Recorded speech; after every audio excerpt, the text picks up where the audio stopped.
Greetings from God, the Arcturians, and Arcturian 144 here. And we are Prophet Muhammad and Prophet Muhammad's wife Aisha for Muslims. Now, we received a comment and a question saying, if we're going through Qiyamah, meaning Judgment Day, where is heaven?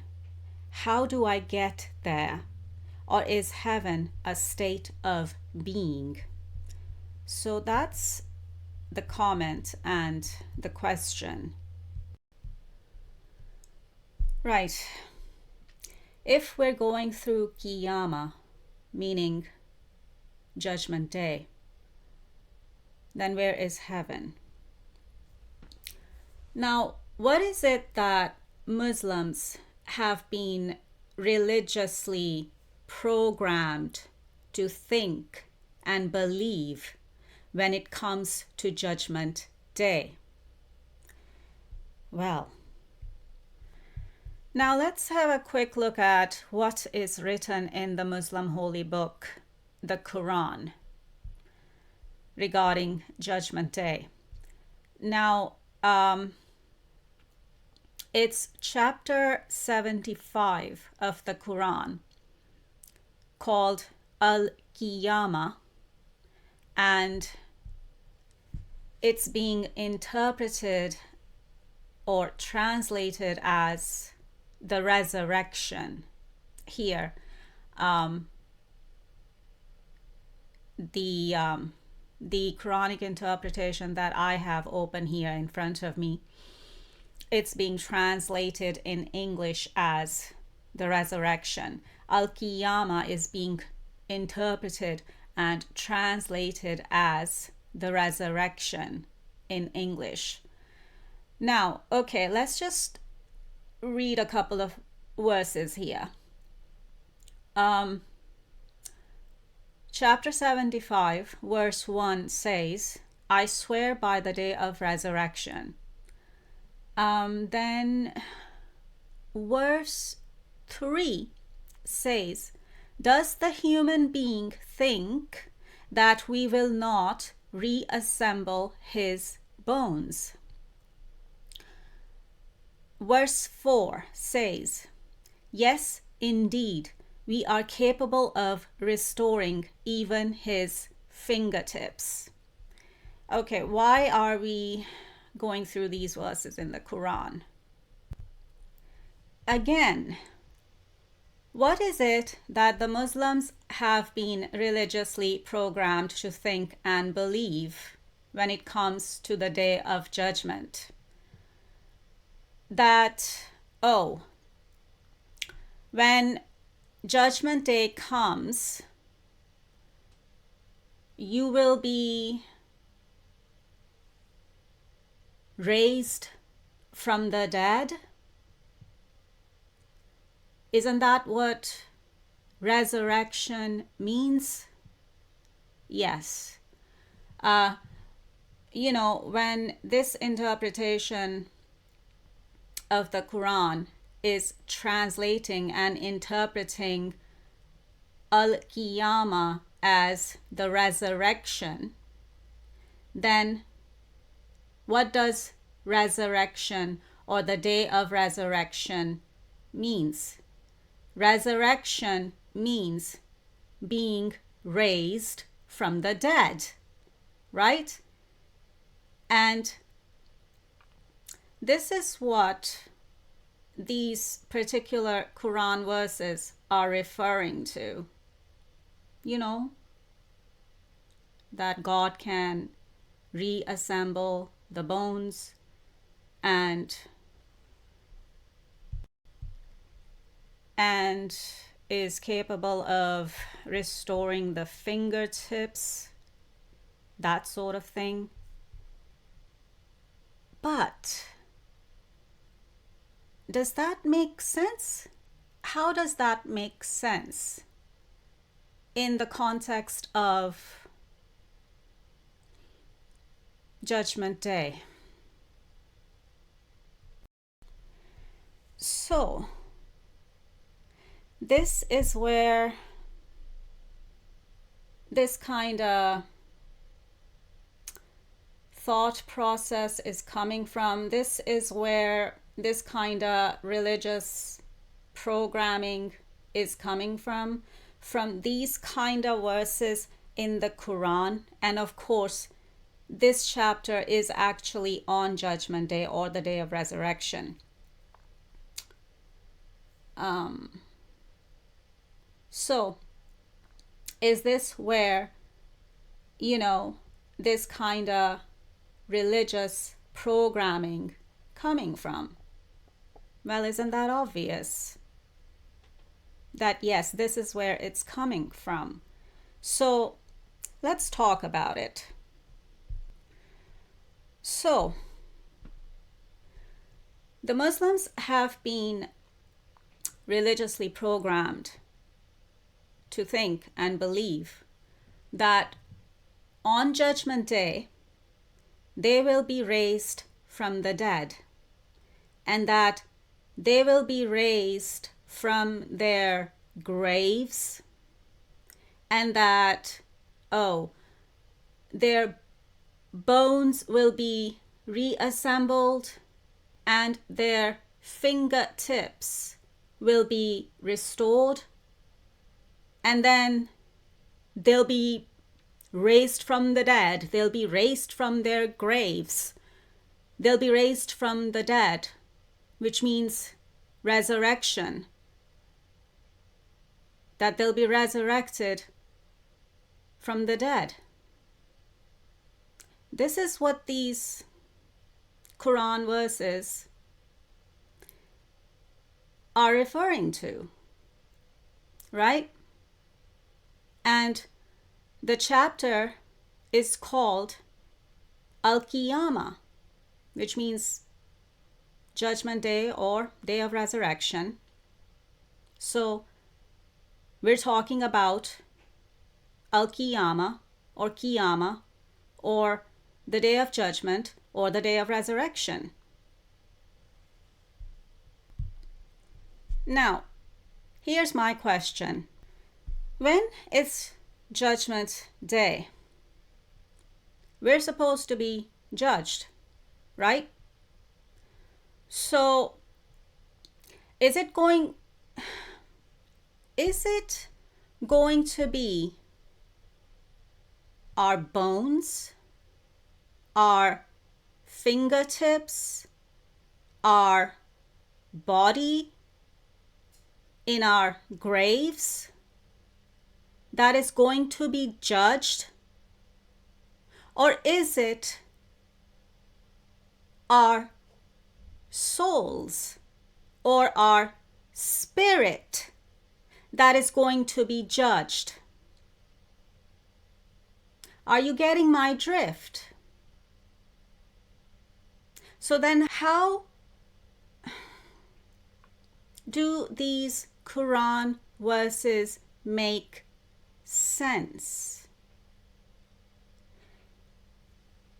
Is it that our bones, our fingertips, and our bodies, dead bodies in the graves, and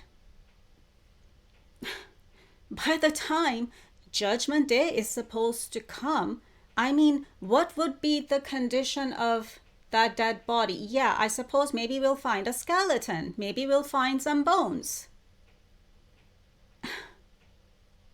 And is that what is being referred to here in this Quran chapter on Al-Qiyamah or Judgment Day or Day of Resurrection, and that, our bones will be reassembled and our fingertips will be restored? For what? For what? As I said, is it going to be our bones, our fingertips, our dead bodies that are going to be judged? Or is it going to be our souls or our spirit that is going to be judged? So then how do these Quran verses make sense? And is it going to be our bones, our fingertips, or our dead bodies that are going to be resurrected or raised from the dead? Or is it going to be our souls or our spirit that is going to be resurrected? That's another question. Think. Please use your God-given brains and think and reflect.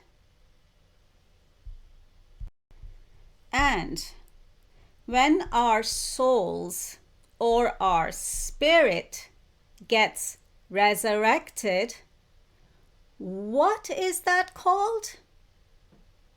Reincarnation. Okay? That's where reincarnation of the soul or spirit comes into play. And that's another thing. How many people and human bodies here on Earth, planet Earth, right now? Billions. There are billions of human beings, meaning human bodies, here on planet Earth right now. And do you really think that God's gonna bother to reassemble all of our bones and all of our fingertips and all of our dead bodies in our graves or from our graves, and then raise all of us? Not all of us. Raise all of the dead bodies. And that's just like billions of human beings or billions of human bodies on planet Earth right now. But just go back in time. Since the inception of this planet. And how many human beings and their dead bodies must have been there. And God's going to resurrect all of those bones and fingertips and all of those dead bodies and reassemble their bones and restore their fingertips and resurrect all of the dead bodies since the inception of planet Earth till now. Why? For what? Why would God go through so much bother? When a soul or spirit can just be born into and or take on another human body. When a soul or spirit reincarnates or comes back. Are you catching my drift? I hope so. Because it's only the body that dies. The soul or spirit does not die. Which means what? Which means that it can reincarnate or come back and get born into another body or into a new human body and take on another human body. And that's what we call reincarnation. Coming back to the question, if we're going through Qiyamah or Judgment Day, where is heaven? And is heaven a state of being? Okay, let me give you an example. We are here on planet Earth. Now, we can look at it as, a realm or a dimension or a place to be, because we're all here on planet Earth, alive. The ones who are still alive and in a human body. So, this is the earthly realm. This is also a dimension. If you want to use, a scientific term, this is also a place to be. So, when you ask, where is heaven, and if heaven is a state of being, well, it's both. It's a realm or a dimension or a place to be, and it's also a state of being. It's both simultaneously. Now, while we are alive and are here on Earth in human bodies, now, Earth can be both heaven or hell, depending on your human experience. Depending on your experience, Earth can be both heaven or hell. But if we're talking about, going to heaven after we die, then, well, it'll be another realm or a dimension or a place to be. And yes, it'll be a state of being as well. And we call it the other side, or the other side of the veil. Now, what's on the other side? There are different realms. There are different dimensions. There are levels. There are different levels to heaven and hell. Now, you also asked, how do I get there? Like, where is heaven and how do I get there? How do I get to heaven? Start meditating. Why meditation? Because meditation is the only thing that will awaken you to your soul, or to your spirit, or to your ruh for Muslims. Because meditation is the only thing that will awaken you to your soul or your spirit inside your body, inside your human body.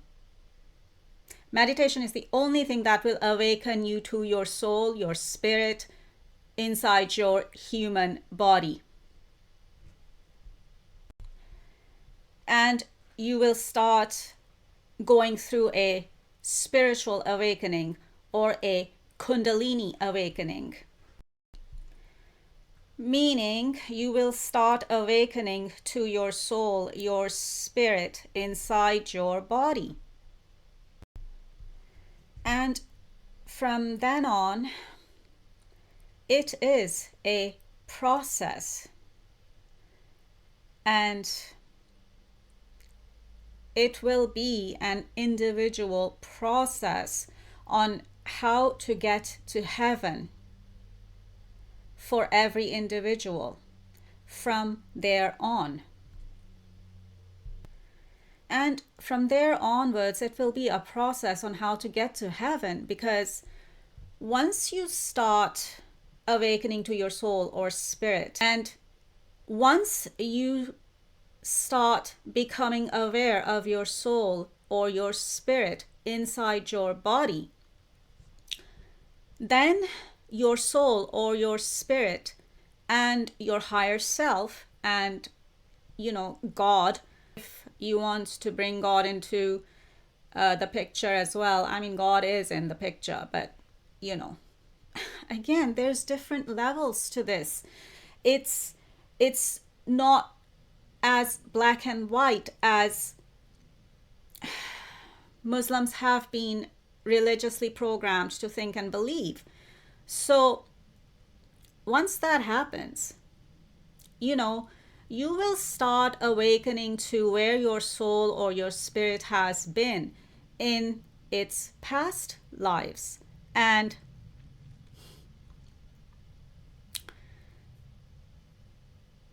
the fact that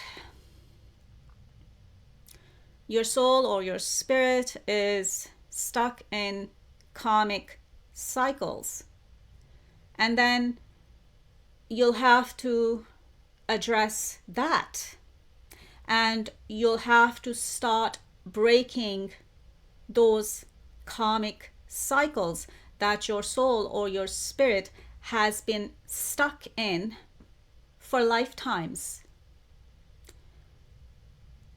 And then if you are successful in breaking those karmic cycles, and also generational curses is also coming through here right now. So if you are successful in breaking those karmic cycles and generational curses, then and only then you will be able to ascend.